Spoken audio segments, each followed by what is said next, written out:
Here are no-frills, scientifically backed, evidence-based ways to help you fall asleep. Don't eat too close to bedtime. But if you do eat, focus on complex carbs. You want to avoid high-fat protein meals as they take a really long time to digest and they can actually impact some of your hormones like orexin, which can keep you alert and not really sleepy. Speaking of avoiding foods before sleep, you want to avoid spicy foods. Not only can they make you feel uncomfortable because they can trigger symptoms of acid reflux, but they also raise your core body temperature. It's the exact opposite thing of what your body's trying to do in order to get to sleep. Avoid studying, TV, phones, other activities. The only thing that should happen in bed is sleep and sex. Avoid blame for not getting a good night's sleep, as this can only make the problem worse. Know that humans have a distinct chronotype based on their genetic code that will select when sleep comes to them naturally. So you may fall asleep at a completely different time than me. I'm a fan of naps, but I'm talking about a short nap early in the day. When you start making them longer than 30 minutes or having them close to bedtime, even around 5-6 p.m., that's gonna affect your sleepiness hormone and make it really hard to wanna go to sleep at night. Be wary of caffeine. And I'm not just talking about coffee. There's caffeine in tea, sodas, energy drinks, pre-workouts. So ideally you wanna be consuming this caffeine before lunch. In fact, if you like having a nap early in the day, consume the caffeine just before your nap to get the most out of it. But caffeine close to bedtime is gonna wanna make you pee in the middle of the night, make you wake up. Caffeine actually also impacts your ability to enter the deep stages of sleep, meaning that you might get a full night's sleep, but not a restorative night's sleep. Decrease blue light exposure. You can do this by getting the devices out of your bedroom, putting them on night shift mode if you really need to use them, or perhaps using blue light blocking glasses, legit ones that actually work. Because blue light will actually decrease the production of melatonin, that sleepiness hormone we talked about earlier. Help your body cool down by lowering the thermostat. Normally, when we start to get sleepy, our body temperature drops by a degree or two. This is incredibly important in the bedroom to facilitate your body to feel sleepy. But it's usually done by sweating. And who wants to sleep in their own sweat? Just lower the thermostat.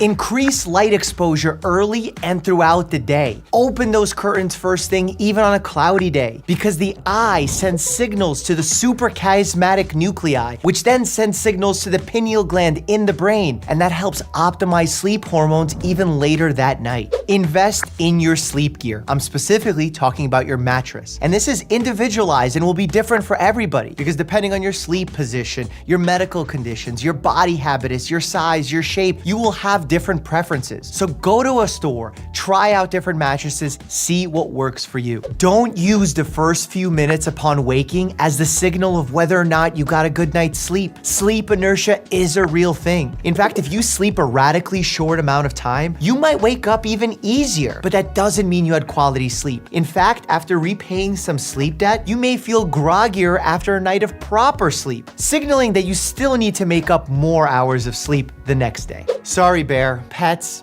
out of the bed. We've seen it time and time again in research article after research article. Pets interrupt our sleep. Allow them to hang out in your bedroom, just not directly in that bed. Pay attention to noise. While a silent room can be great for a good night's sleep, you can have white noise in your room and still sleep great. And you don't have to get an expensive white noise machine. You can just turn on YouTube or maybe have a fan in the corner. All work through the same principle. Essentially, you want to have a consistent same volume of noise. Because what happens then is your brain begins to tune out that noise just like it would as if it were silent. Make your bedroom pitch black. Get blackout curtains, put shades up, do whatever it is you have to do to eliminate all light from your sleeping environment. There's been studies that show even a candle flickering in the corner of your room can impact the quality of your sleep. For safety reasons, I do say maybe have a motion activated light somewhere in your room so that if you do get up in the middle of the night to use the bathroom, you'll still be safe. Go to sleep when you're tired. It may sound simple, but at the same time, it's easy to push through the sleepiness at 9 p.m. when you're binging your favorite Netflix show. But if you miss that crucial window, you may get a second wind and find it hard to fall asleep until really late at night. Modern day devices have sleep modes on them to prevent your friends drunk texting you and waking you in the middle of the night. My recommendation here is to customize those alerts to allow certain contacts in your phone to be able to contact you any time of night. Also, it allows you to set a specific specific number of calls that will bypass the sleep mode system. So that if your father or your friend calls you 2-3 times, that might mean it's an emergency and it should still ring to wake you. Unless you want to wake up with a sore back or sore neck in the morning, avoid having cold air blown directly on you. This could mean turning the fan away, the air conditioner away, or closing a window, because direct cooling onto your skin can overcool an area, thereby decrease circulation to a muscle, causing a spasm to occur. Keep your feet warm, but not sweaty. It's easy to put on a really thick sock and then your feet are sweating and causing potential fungal infections to form. Instead, what you want to do is optimize it so that they're warm, the blood vessels vasodilate, meaning open up, and that will signal to your brain that it's comfortable to fall asleep.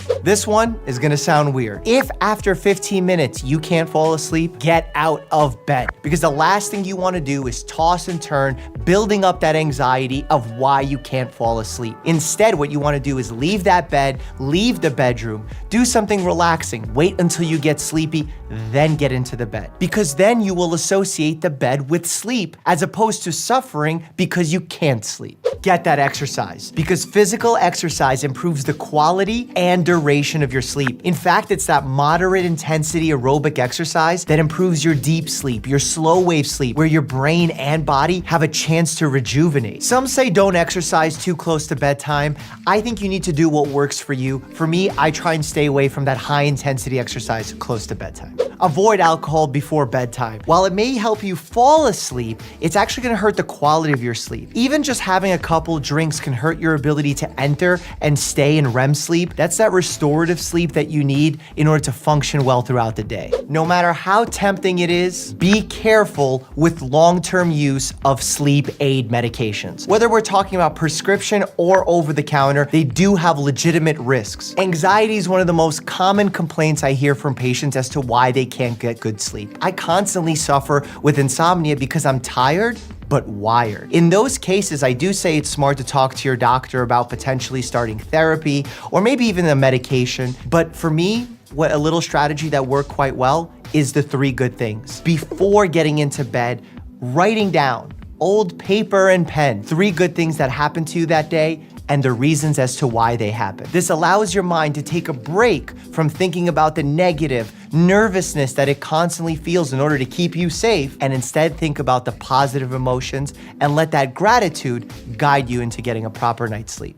In the evening, begin to dim your lights. Just as it's important to expose yourself to bright light in the morning, you need to dim the lights in the evening. This is strictly for your circadian rhythm. If you have exposure to bright light in the evening, your circadian rhythm gets thrown off, your melatonin production starts to decrease, and your sleepiness begins to float away.